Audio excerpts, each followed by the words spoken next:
The Future of Freedom of Expression in the Middle East, from Skyline International. Thank you. I would like to, well, let's start our event or inauguration. We have amazing guests with us that will help us understand better these issues and the region, no? And the Middle East and the European Union. I would like to show you what we are doing in Skyline, what is it about, and what we hope to achieve in the future. We're trying to build a slightly different organization based and fully based on freedom of expression, fully based on recording and making an archive of all these cases and bringing this issue to the public and create awareness about this issue. So to start the debate, I think it would be interesting to start in where are we now, right now, no? And perhaps Ibrahim could talk a little bit about this. Where are we in regarding freedom of expression in the Middle East? Where are we really now? Thank you, Daniel.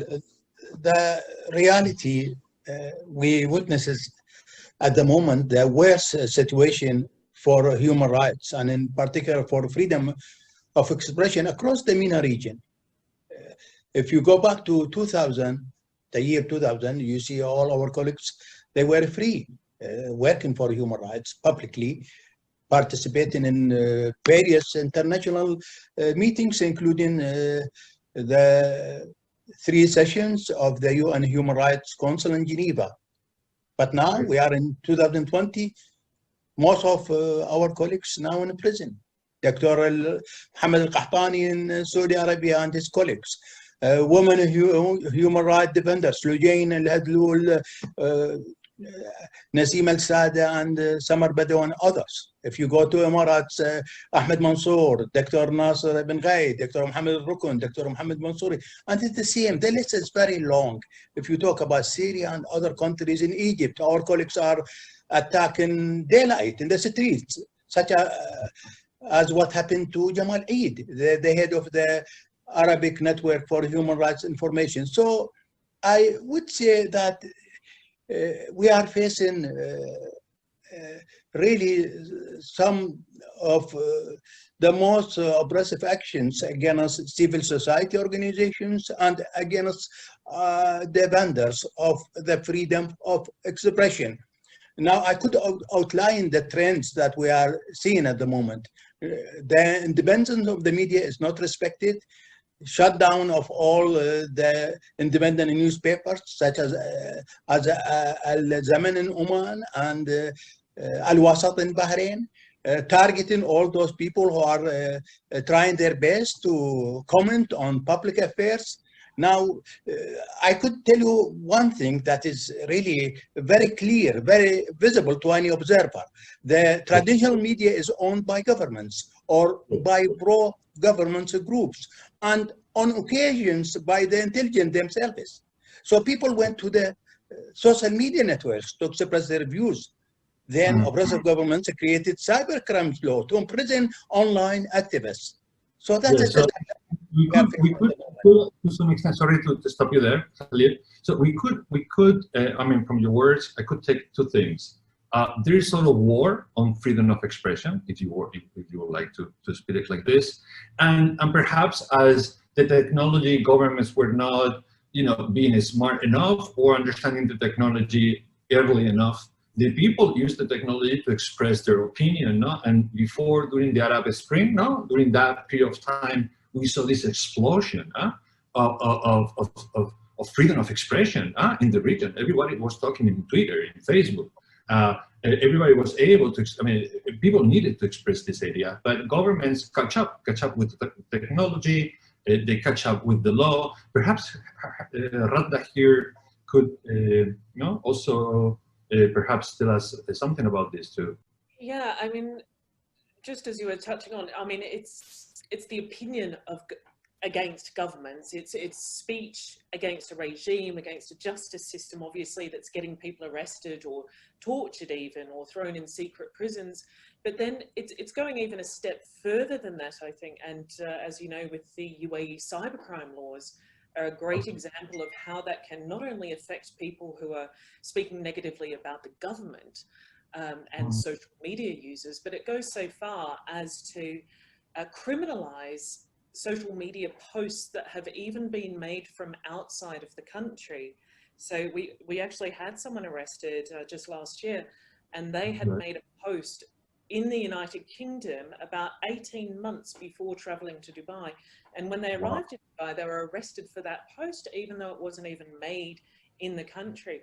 So that is such an extraterritorial application of cybercrime laws, to the point that it puts anyone traveling through that country at absolute risk, because anyone who has an interest in the region, I think, has probably at some point violated these cybercrime laws, whether they know it or not.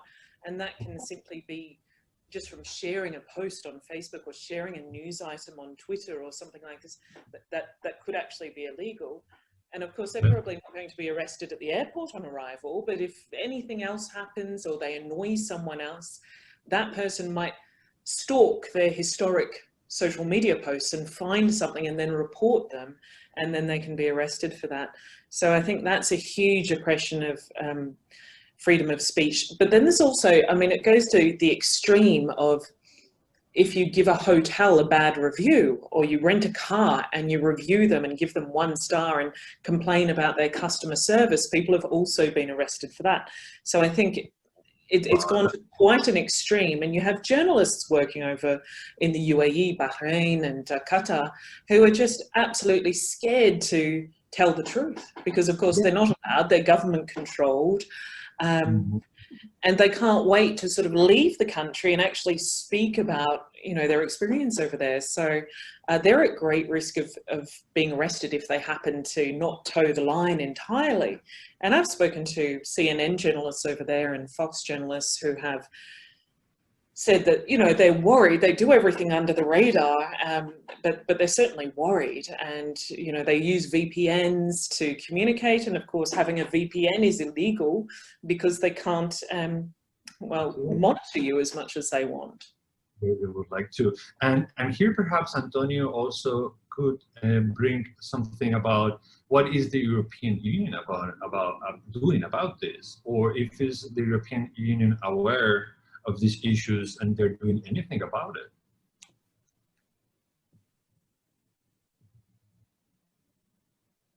Antonio, we can't hear you.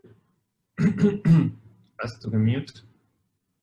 I think most of the people is not aware of this problem. The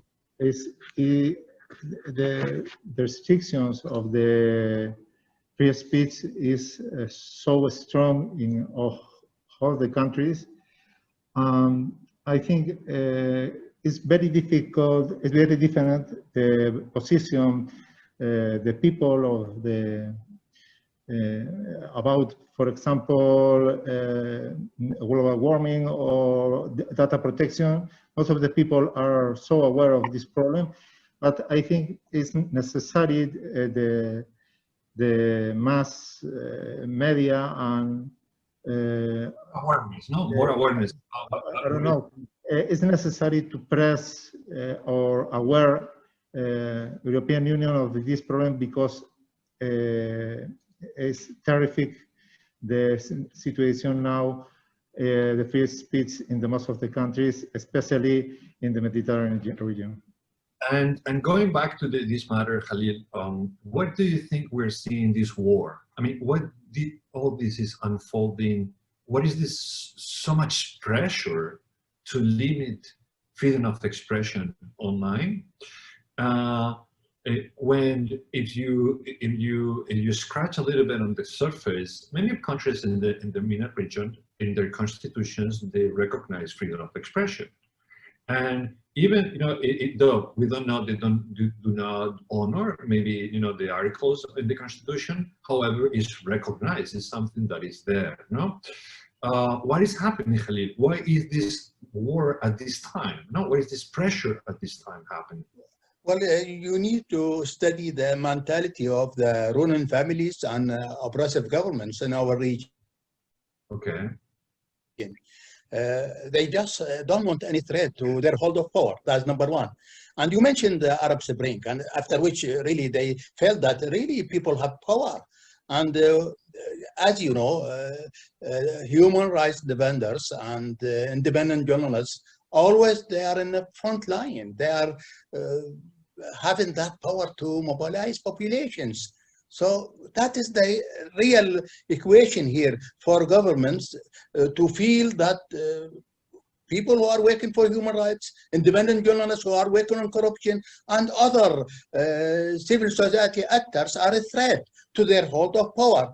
So you are facing some corrupt politicians, some oppressive governments who are trying their best to just promote their own voice.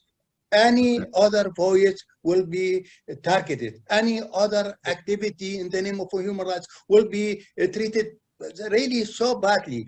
In our region, those people who are called the human rights defenders are treated worse than criminals.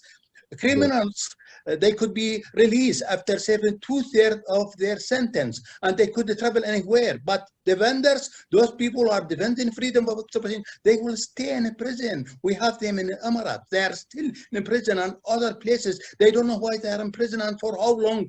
Maybe due to a simple post on Facebook or a short tweet on Twitter. Yes. So there is sort of fear, a great fear among the ruling elite that the power that that freedom of expression has, to change views and to open the debate and to question their policies and to bring a better governance, perhaps, and better human rights, if you want, as a whole, right? Very interesting. However, when you go to the European Union and you check on their website, about their achievements regarding human rights and freedom of expression, in their website they basically expose that or declare that they have spent so much resources or during the last decade or so in trying to bring human rights and democracy to the Mediterranean region. However, if we look into what is going on right now, and despite this great investment of the European Union in trying to create or to support freedom of expression in the Middle East, in the Mediterranean region, why our policy in the EU policy is having such a limited impact in the region, in the Middle East? Because we see this pressure mounting and increasing among countries that have preference in our relationship. I mean, I'm talking about Saudi Arabia, United Arab Emirates. These countries have a direct relationship with the European Union, great business deals, and the European Union was supposed to be protecting human rights and kind of demanding from these countries to do something more, perhaps, regarding this issue. Why are we having such a limited impact in the region, do you think? Ibrahim, Radha, perhaps, Antonio? Yeah, I mean, that's interesting from my point of view is, well, the UK, the US and the European Union and their various attitudes towards the human rights breaches happening in the Middle East. The EU is very aware of it, and I mean, they haven't really been advocating, even when they have their own citizens who are suffering human rights abuses there, it's really difficult to actually motivate them to intervene in those cases and pressure Middle East governments at all. But I think largely that's coming down to sort of diplomatic and commercial relations that they have. And I mean, that's certainly something that has to change. But I mean, the human rights violations are taking place in the Middle East countries, but they're also exporting it to the EU and actually costing the EU money. For example, if we're talking about freedom of speech, we have a lot of journalists and a lot of activists who are listed as either terrorists or have been falsely accused of a crime, convicted in their absence in these countries, and then placed on the Interpol database, which leads to their arrest in European Union countries, where they are then detained for 6 to 12 months in some cases and subject to extradition proceedings. This is costing the EU governments a fortune, but it's also allowing these countries to export their oppression to the EU. So that's going even a step further. And I think that's seriously concerning, and the EU really needs to have some plan on how to deal with it, because at the moment, I think we're really encouraging these countries to the point where they feel that it's okay to threaten people on their soil. I mean, we've seen a couple of cases in the US recently about death threats against US citizens by Middle Eastern countries. We've seen threats against EU citizens from Sheikh Mohammed saying that we're going to get you anywhere if you talk about this publicly, and that was in relation to Sheikh Latifah. And of course, you know, at the other end of the scale, we've had Khashoggi, who was a journalist and who was outspoken with his points of view. So if we don't say no to this in the Middle East, they're getting more and more confident to export this kind of oppression to our borders and inside our countries, and that puts us seriously at risk.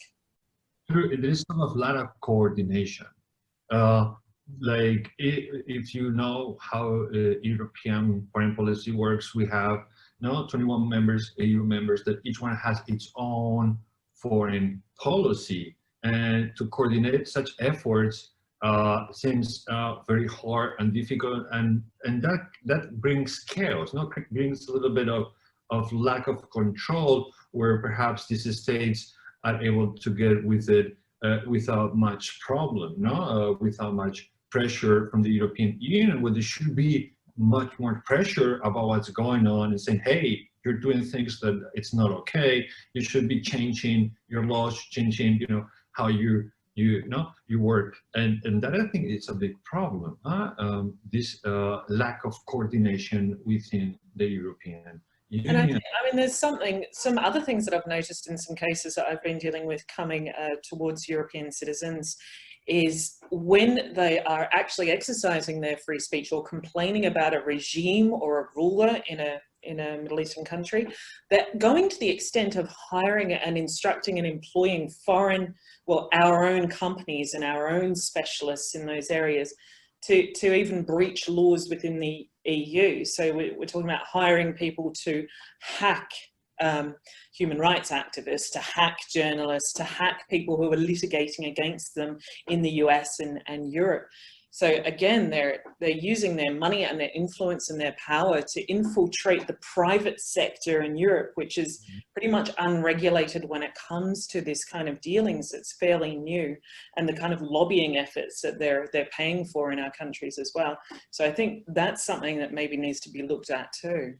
True, because I don't know if you remember very recently too, there is a case that was not in the Middle East, was actually in Barcelona, when the president of the yes, it is the case of the I'm sorry, it's the case of the Hamza Yassin. It is a journalist detained in Barcelona for national court, where it is my job, because I has been working in national court for 15 years. In the case of the Hamza Yassin, he has the statute of refugee, but nobody knows what is exactly the efficiency of this statute. And finally, the judge, Ismael Serrano, was decided to educate a prison, and because don't have any guarantees in order to leave the country. Finally, there was a intervention in the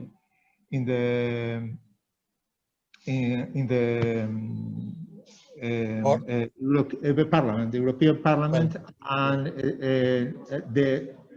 the next day that this intervention has been taken, the government of Spain closed the case, and immediately the court decided to put him free and decided the freedom of this journalist. But So the constant support, no? yes. In other cases, for example, in the Dogan Al-Handi, in this case, it was the Central Court number 4. Immediately, the judge decided to put in freedom the journalist, but the authorities of Germany was very upset of the decision of the authorities of Spain in order to put the notice read in Interpol, because they thought that Spanish authorities are not diligent in order to restrict the red notice in Interpol. Produce a lot of problems in our court, and a lot of explanations of Spanish authorities to Germany. But one of the cases for me most amazing, most daunting, is the case of Ramsey Cartel, because this is a man that belonged to PKK. Yeah.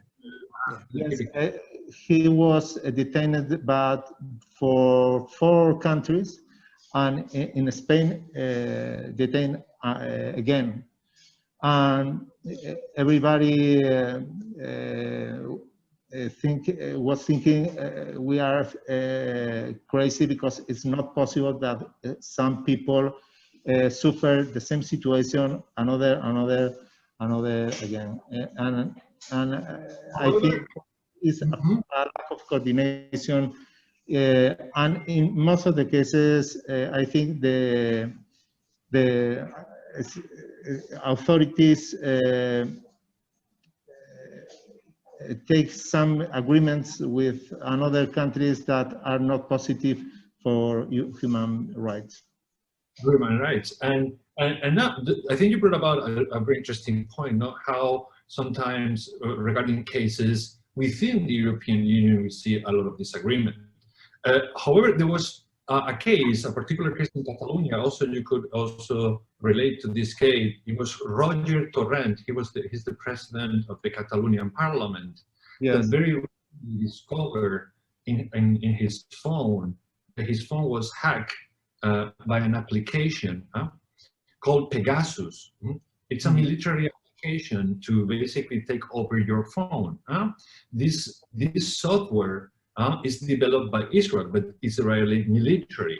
This is a military-grade software used for military operations and anti-terrorism, security, to track now the movements of terrorists with their phones, right?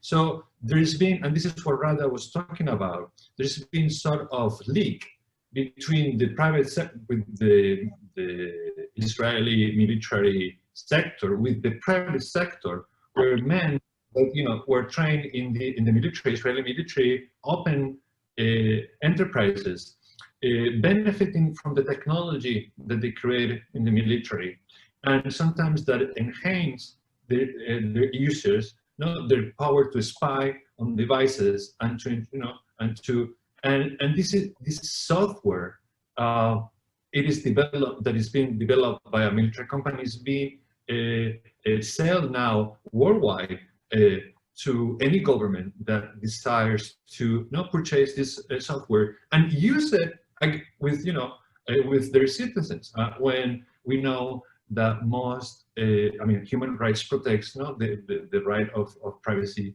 of individuals, and we know that this company in Israel is selling this software to countries that do not respect human rights, among them Saudi Arabia and United Arab Emirates, and I'm sure Egypt and other countries too, they're benefiting from this technology. No, this is, I think, something that somehow the European Union is not aware enough that is happening, that the European Union should be, I think, more to research more, investigate more, understand how this is happening, and perhaps creating legislation that would prevent this from happening. I mean, companies that Israel is supposed to be also a great partner of the European Union, and it is enhancing dictatorships to enhance their power.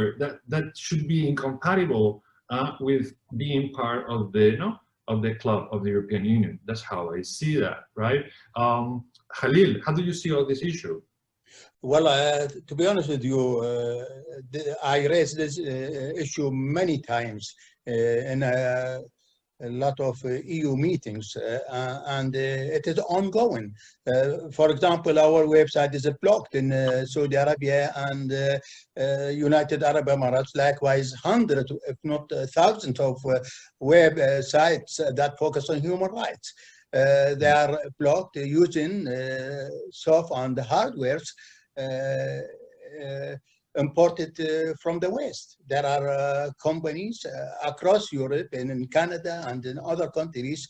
They are supporting oppressive governments to monitor the internet and to monitor activism. This is really very serious cooperation. My colleague Ahmed Mansouri is in prison, sentenced to 10 years in prison, and the Emirati government used software and hardware imported from Israel. The company that you mentioned, SNO. And there are other companies like NetSweeper in Canada, Hacking Team in Italy. Itself, SNO, it has branches in UK. So the EU needs to act. Although the EU is the biggest donor for civil society organizations, although the EU in 2004 adopted, the European Union adopted the EU guidelines on the protection of human rights defenders. It was reviewed in 2004, but to be honest with you, these guidelines are never implemented in our region. Defenders are getting to prison. They have no access to the embassy. They don't know who is the human rights officer in these embassies. So really, there is much that needs to be done to put human rights before profit. Visibility. You can't go to visit one of these countries in which hundreds, if not thousands, of innocent people are in prison and just talk about trade. You need to talk about human rights. You need to meet human rights defenders. You need to put human rights in the agenda. That is the main question for Europe. We appreciate its support to civil society organizations, but then during its talks with oppressive governments in our region, they just need to have a human rights agenda. All the time they are saying human rights in the heart of our work, and we need to see that in our region. True. I totally agree with that assessment that it is on paper, but no one seems to care or to put the resources needed to do something about this. And I think at this level, perhaps we should be talking about sort of watchdog or office at the European level that will be sort of looking what's going on online, because sometimes it's really concerning. However, and I would like to change the tone now. You know, despite this situation, these challenges, these problems, also, do we have really any successful case? Do we have any example in the MENA region that we could consider to be a success in terms of promoting freedom of expression and in terms of trying to also coordinate better with the other, countries in its surrounding them, among the European members? Khalid? Yes, we have a lot of stories of success. I have to say that we don't have a local remedy. There's no place in our countries in which you go and make a complaint against official, any official that committed killing or torture. Impunity is really is something that you could see it in any country in our region. But as such, we don't have any option just to use the international mechanisms, including the EU and the UN system. One of the stories of success is Yemen. In Yemen, there was a committee, a local committee to investigate the crimes against humanity, committed by various parties. It didn't work.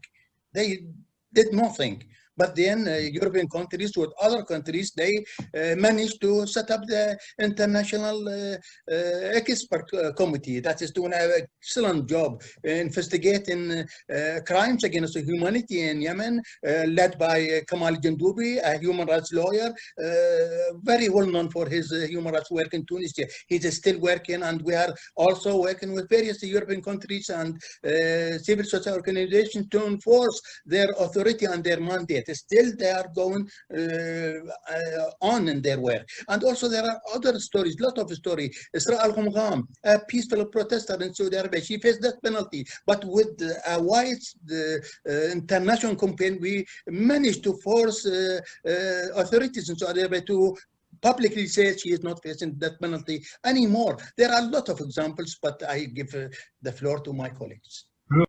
Yeah, I was thinking about Tunisia as well. For instance, Radha, Radha, anything you would like to add, perhaps? Yes, I mean, what we've seen becoming successful is more the litigations that are forcing the accountability. So we've been able to establish jurisdiction in the US, the UK, and other European countries, which means that violations that are occurring in the Gulf region are able to be taken to our local courts here, which is going to force some change as they realize there are consequences internationally to their actions. So I think that's a great start. On the Interpol abuse, which has been something I've been working on for about 10 years, that's kind of taking off in Washington. There's a working group with the Heritage Foundation, and that's influencing change at the Senate level, in Congress level in the US, which hopefully is going to force Interpol into a situation where they're accountable for accepting notices from countries like Egypt, Turkey, and the Gulf region, who have really put a lot of journalists on the Interpol database. So we're seeing change there, but mostly on the litigation accountability front. That is a great news. I mean, that I think it's a good step, a solid step forward to bring accountability to the table and to make them realize that, you know, actions have consequences also, not only in the countries, but abroad.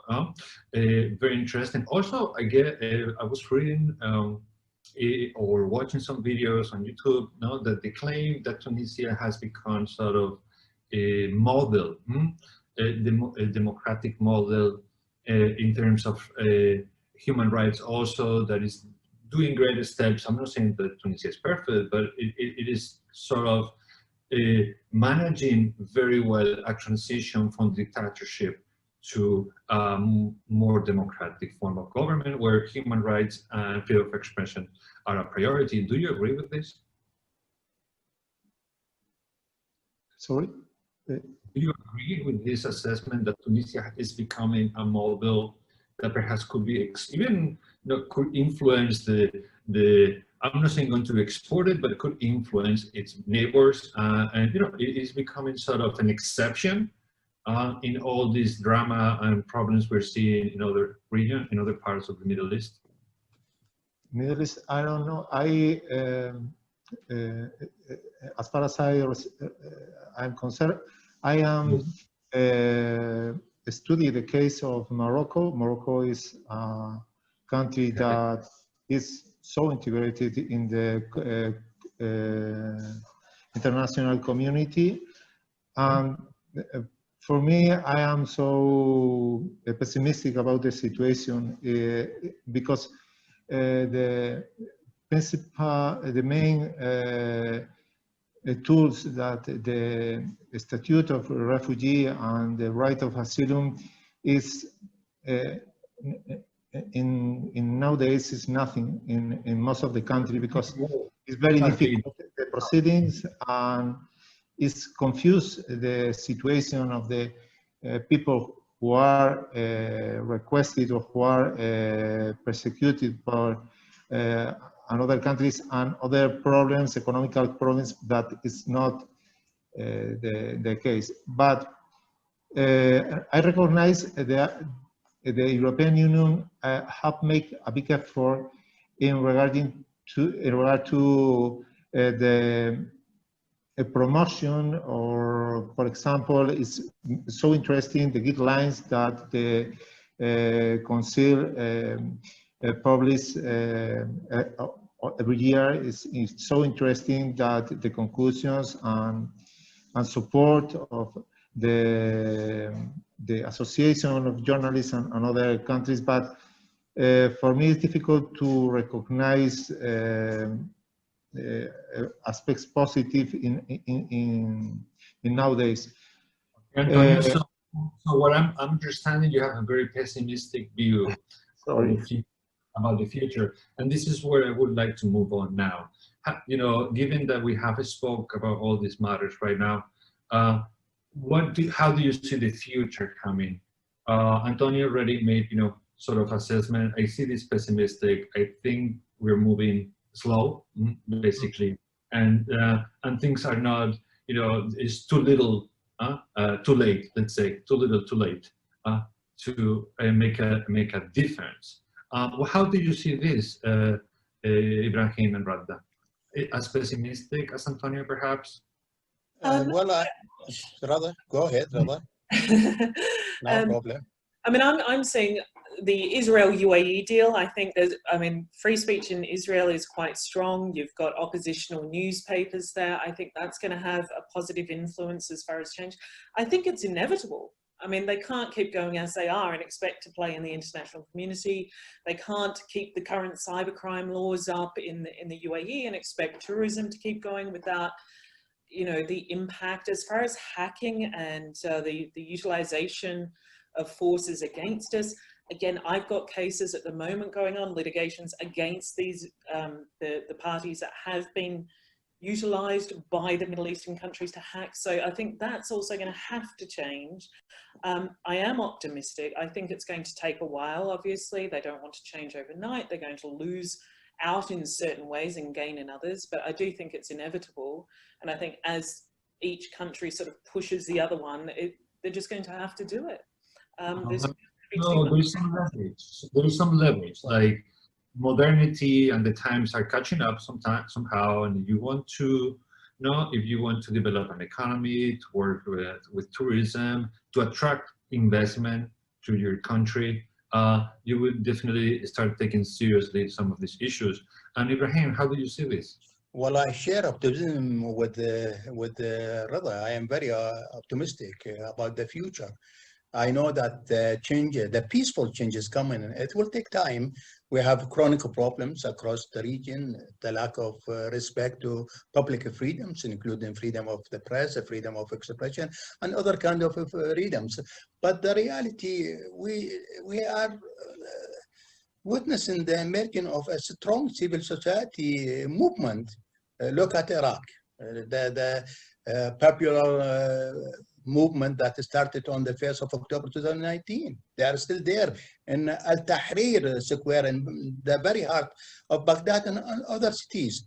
In Lebanon, they are also still protesting against, the well-established, all the government and all politicians, mostly they are corrupt. And across the region, we see that phenomena, that new independent organizations are trying to make a change in their societies. And then we are in the 21st century. The world is a small global village. We are well connected. People are seeing what is happening outside, and they know now better about their rights. So it is a matter of time. We are just moving in the right direction. We have difficulties. We have oppressive governments, but there are a lot of ways in which we are trying our best to have this peaceful change. Human rights litigation. I know that we don't have local remedies, but we are trying to do the same, as Radha mentioned, and others are doing the same. And then you have this networking between civil society organizations at all the levels, national, regional, international. We are here, we are doing networking, we are working together. So we have to be optimistic. There is no any other option for us to be optimistic and to make sure that freedom will prevail in our region.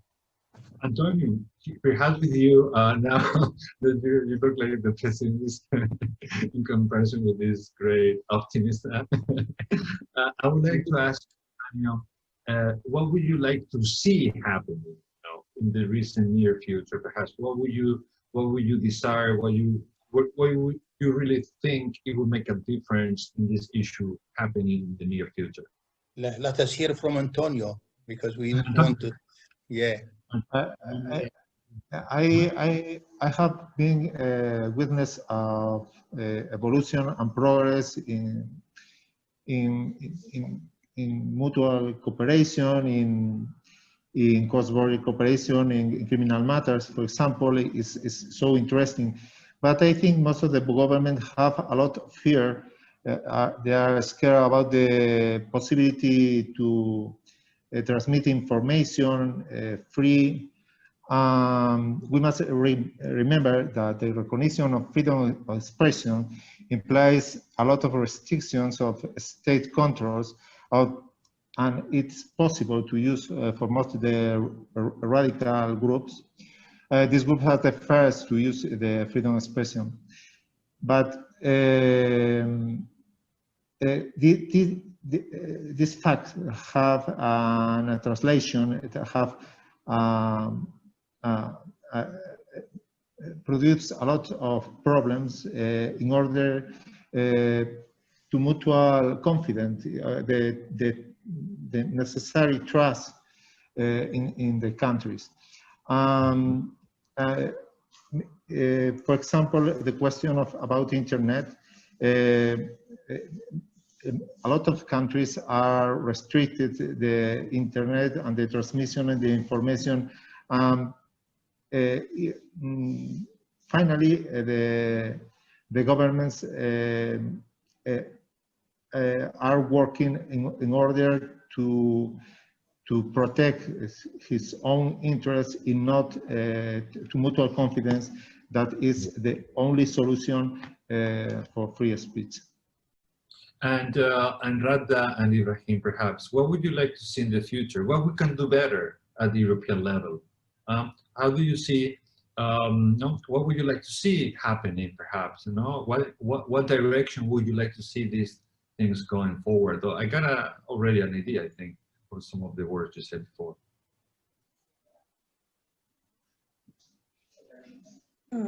Yes, I mean, well, certainly what I'd like to see is the European Union bringing up these issues. At the moment, it's being left to the private sector entirely, to lawyers taking it to the European Human Rights Court or the United Nations, and the government's essentially deferring it to us as citizens to stand up for ourselves on an individual basis. There doesn't seem to be any pressure coming from them diplomatically to stop the kind of violations that we're seeing on our own soil, let alone to our citizens in these countries.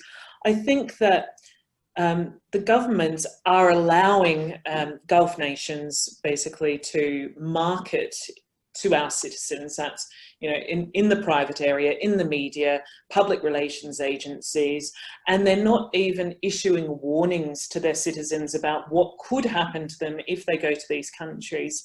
So I think if we pushed back a little bit and started warning our citizens of the risks of doing business, because at the moment we're seeing most foreign governments are actually encouraging the mutual trade in the private sector, mutual commercial interests. I know the Canadians were really heavily marketing for private citizens to invest into the UAE without giving them any warnings that whatever they invest into these countries might very well be stolen from them and they could end up in jail.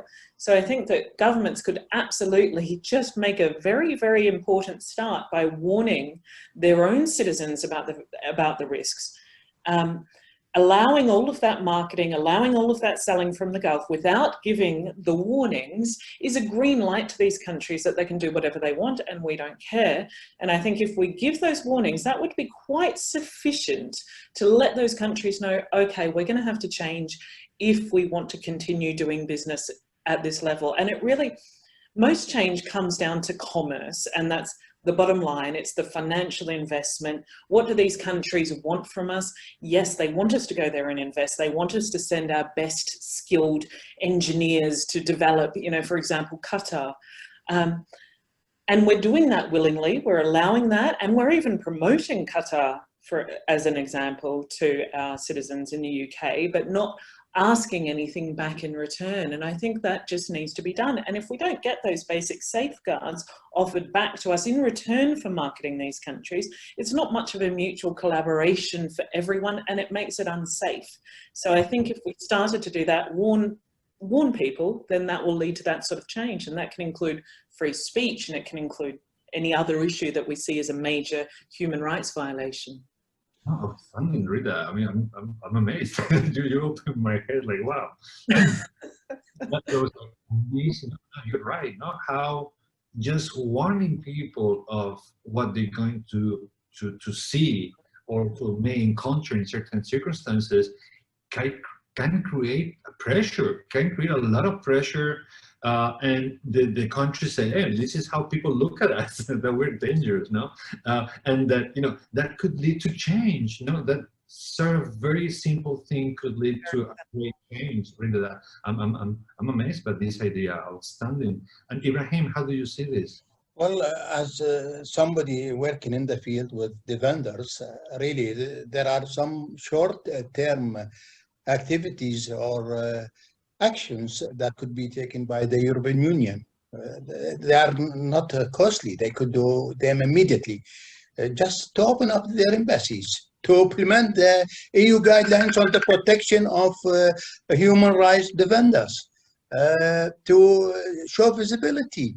We have colleagues in prisons across the region. Visit Dr. Mohammed Al-Qahtani in Riyadh. Visit Ahmed Mansour in his cell. He's on solitary confinement since the 20th of March 2017.